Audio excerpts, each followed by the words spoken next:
Hello everybody and welcome back once again to One Mic, One Wheel, the show where we talk all things motorsport and sim racing related.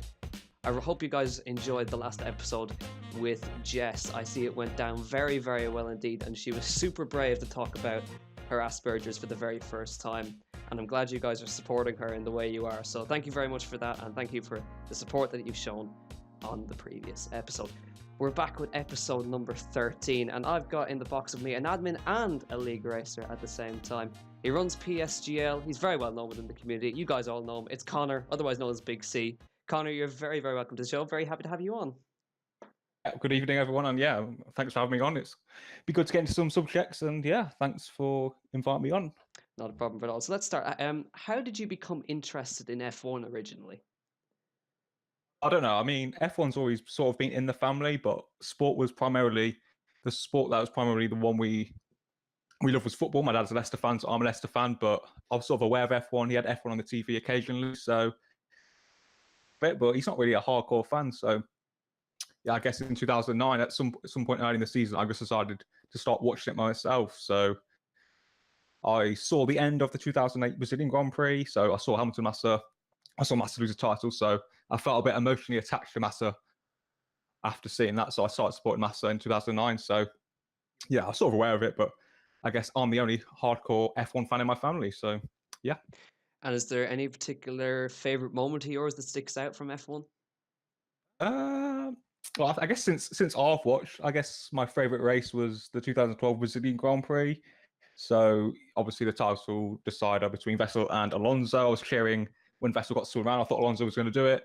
Then it went either way with Vettel getting the damage. Alonso, that's Massa and Webber early on. I guess it was that whole day, that whole sequence of events. Obviously the ending wasn't quite what I wanted at the time, but I guess because the whole race was just amazing, and hopefully, in the future we'll get hopefully close title siders like that. Yeah, and so how did you get started in league racing and esports in general then? Well, a short view to the past. I mean, I've been league racing now for like 8 years, and since I was 15, I'm now 23. But I just decided to start my own league. Basically, like I wanted to originally start it in December 2010, but then PSN went down for like 4 months. So yeah, I just started up my own league through my Facebook page, which I used to run, which was like an F1 News. So it was called F1 Spy Racing League. So yeah, I just wanted to run my own league race competitively. I was on a pad then. I didn't use brake assist at the start, but yeah, it was called F1 Spy Racing League. And yeah, I advertised it, and over a couple of months, we got a grid of 12 drivers eventually. A lot of the listeners will know Joel and Manu as well. Also joined. We met Joel in an open lobby. Aaron joined through the Codemasters forum, and it was on a Saturday at like 4 p.m. I think, and it was like 50% races on F1 2010. So it was really small. It was really niche. But yeah, I mean, it was good fun. When you're like 14, 15, it was the first F1 game on the PS4. It was an unknown, and I was pretty bad, to be honest with you, but it was good fun. And I met Aaron and Joel, and they're two guys I'm still talking to, still really good friends with now. So, 8 years talking to some of the same guys I raced like 8 years ago. So then, where does PSGL come into this? Why did you decide to take up the reins of the F1 side of PSGL? I guess it's been a slow rise to power. Aaron originally joined PSGL late in 2012, I believe. After Joel and I came across a couple of guys in PSGL pro clubs, they named their players, I think, like Hamilton and Button. So we knew they were F1 fans. So we spoke to them. Then we heard about PSGL. So we all were still racing in my league, which was called 7th Gear Racing League, because we changed from F1 Spy. So yeah, over time we gradually moved over. My league died. I'm planning on going to University of Sheffield.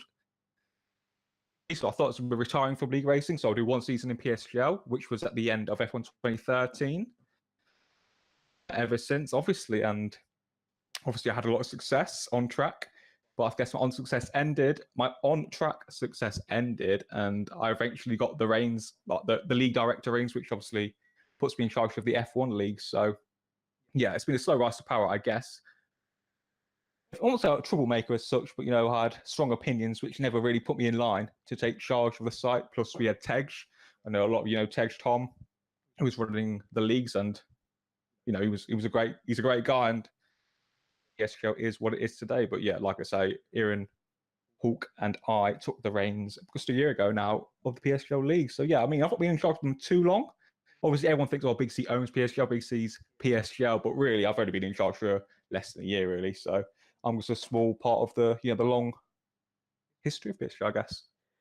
So, what would you say is the hardest part about running a league in general?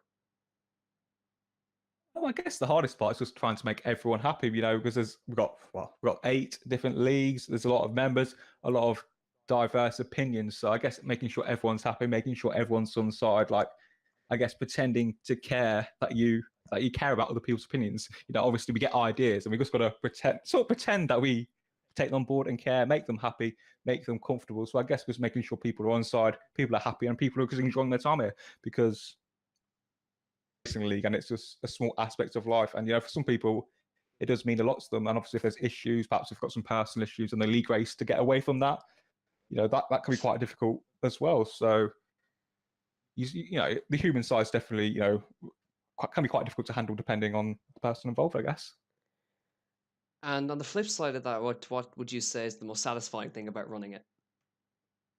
I think seeing guys improve, I guess. Like I've seen, obviously during my time in PSG, I've seen, like, for example, Ash Best went from F6 to F1, and to F1 champion, to the best driver on the site. So seeing that sort of progress, seeing that sort of development, also how he's grown as a person. He was quite emotional, had a few breakdowns in F1 2017, but I feel I've spoken to him, I'm good friends with him now, and I feel he's developed a lot as a person. Obviously, his driving perhaps isn't quite at the level it was on F1 2017, but certainly as a person, I felt he's matured a lot, and he's grown up.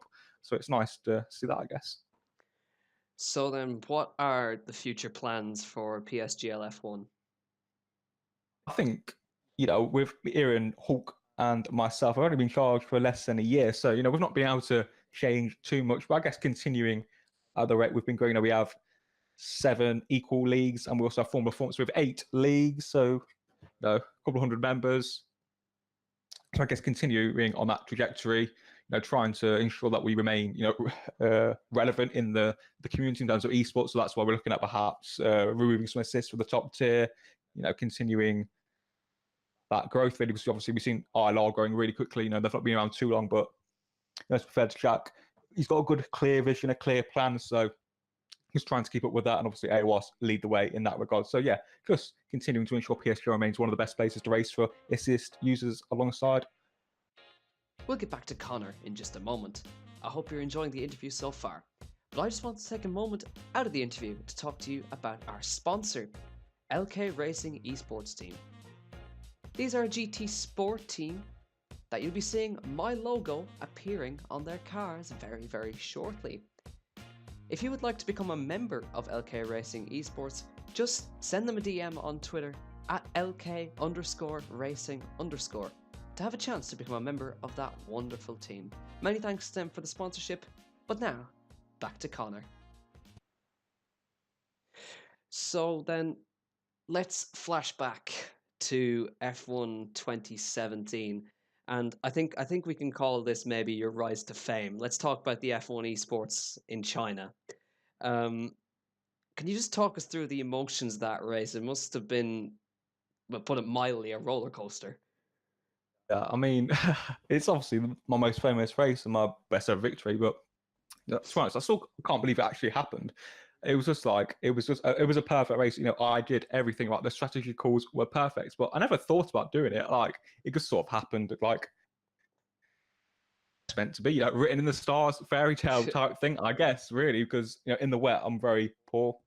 My AOR results were quite average. I was 10th and 9th in the standings the 2 seasons before, so it was a fairy tale to obviously take the victory, well, get disqualified, then take the victory. But yeah, during the race, it was, to be fair, I was used to winning races.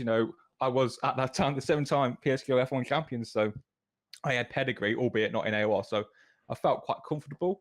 But obviously, I think the emotion after getting disqualified, getting the win, then all the hype over Twitter, it can't be unimaginable, to be honest. And yeah, it was crazy, like, what happened. It was just like the most perfect race, anyone could have ever had. And the conditions were crazy as well. But yes, it's still crazy that it actually happened. Yeah, I'd imagine. And then how did you progressing on from that? How did you find the experience of competing within a live arena? Was it a really kind of interesting dynamic to have? Yeah, I mean, I'd say the whole F1 Esports experience is one of the most, the best experiences of my life. Once I got to meet some legends of the community. I mean, my roommate in the hotel was Noble 2909 with Harry Jacks, which is like the AOR Xbox 5-time champion, like arguably the GOAT of AOR. So I was watching his videos back on F1 2011, F1 2012. So, you know, it was amazing. There's the whole experience meeting Flying Finn and his brother, Tyrrell Limus, and many others. So that meeting the people, meeting not idols as such, but just meeting famous people in the community was amazing. Then obviously the event itself was crazy. All those eyes watching, you know, the sweat.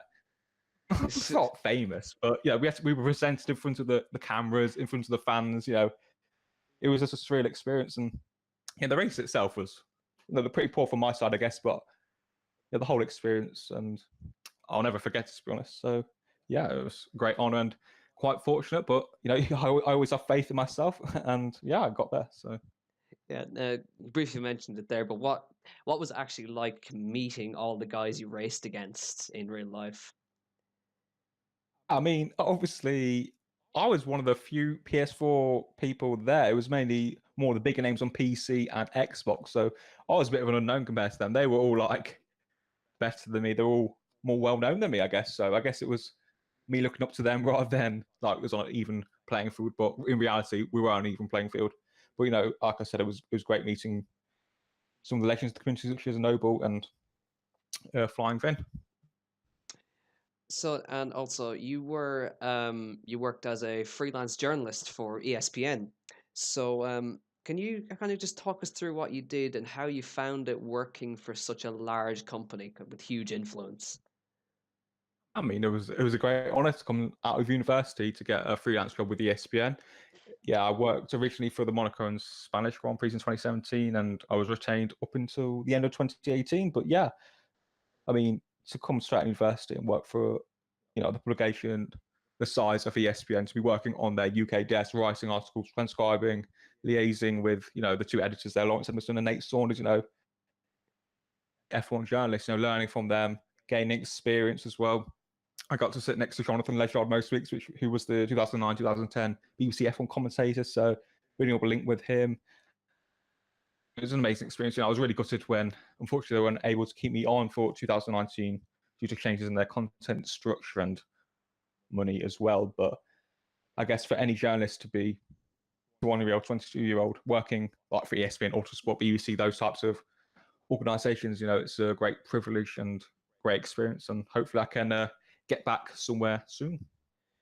So now we're moving back to the virtual world once again. Over the years you've been racing, who's been your favorite teammate to drive with over the seasons?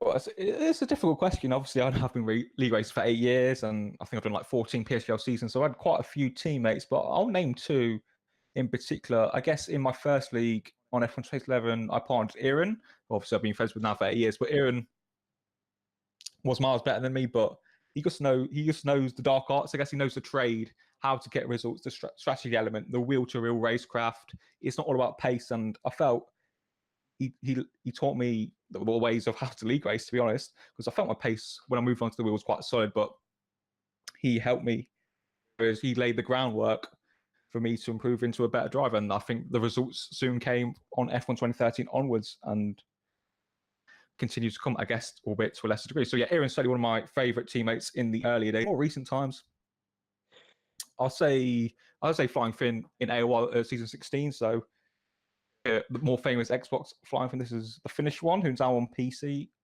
in AOR. He's only, 13, 14, but as a teammate, you know, he was amazing, you know, great to talk to, good sense of humor, and, you know, crazy quick. So, yeah, to get destroyed by like a 13, 14-year-old all season wasn't a great experience, but, you know, it was really helpful, great to practice with, and for big things in the future. So, yeah, I'd say Aaron and Flying Finn definitely are my favourite teammates from my 8 years of league racing. Now, I pulled this off Twitter. It's not exactly a question, but I thought it was just funny to throw in here and put it to you. Season 13 Brazil was your fault. Discuss. Yeah, I mean, yeah, I guess for a bit of context for everyone, it was me fighting for the victory against Ali K, 2013, and yeah, I don't know. Me and Ali had an interesting relationship over the years, and I guess I wasn't used to fighting at the front, to be honest, in AOR. So I think it was like lap 31, lap 32. I was leading. I overtook him into turn one, but I decided that I'd try and brake test him, like to give him wing damage, because I knew that if he got wing damage, then I'd been able to maintain a gap and basically take the victory. Because I tried it to his teammate Kian in practice, and it worked. But yeah, Ali, obviously being quite young, had good reaction time and managed to avoid it. But then obviously down the next straight, I decided I was going quite aggressive on the defense, so I pushed him quite wide onto the grass. Then he came right, then we collided into turn 4. So I got damaged, he didn't win in the race, and yeah, it all kicked off on Twitter afterwards. So there was a lot of beef after that. So yeah, I mean, at the time I thought it was definitely my fault, but I gave him enough room.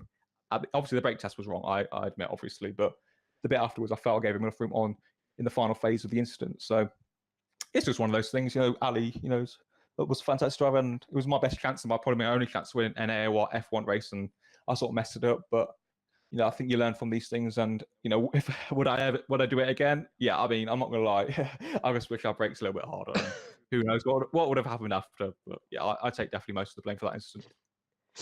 So then, on the topic of beef, how do you actually find the league racing community in general? I think it's definitely changed a lot since I've been in it. Now I'm like one of the older drivers, but I think generally it's all the average age is quite young, so naturally. But it depends what part you're going to. I mean, obviously I'm part of AOR. I've been part of AOR and PSGL, and honestly, I think it's of it. So I think we've got certain leagues, certain individuals in probably minor leagues cause more of the drama than there actually is. To be honest, there's always going to be incidents. I feel it's not as bad as people like to make out. I don't think it just depends where you race and who you involve yourself with. But obviously now being 23, I sort of watching it and seeing it happen rather than be involved as I used to be. But yeah, I don't think it's quite as bad or as toxic people like to make out. And so finally, Connor, where do you see yourself being in a few years' time? Hopefully no longer league racing, because I don't want to get to 25, 26 still league racing, racing like 13, 14-year-olds. But I want to be finished. I want to quit league racing esports by then. I just want to have a full-time paid F1 media job, whether that's with Sky, with F1 itself, with ESPN again. I just want to be at the races or in an office covering Grand Prix on a regular basis. That's what I want to be doing for a living, and that's what I love. And I felt I've done everything I've wanted. I've met some amazing people. I've got some great friends: Erin, Joel, Josh, Greeny, Louis as well, Lordy. Sorry, there's plenty. We've got other guys I could mention as well, but I've got a great group of friends, and I've met some great people. I've achieved everything I've wanted. 7 PSGL titles, so many wins in the top tier of AOR for many years. So I felt I've completed everything I want to in league racing. So yeah, I just want to work in F1 media now. I'm ready to move on and hopefully do so. So I've had a couple of interviews, so fingers crossed.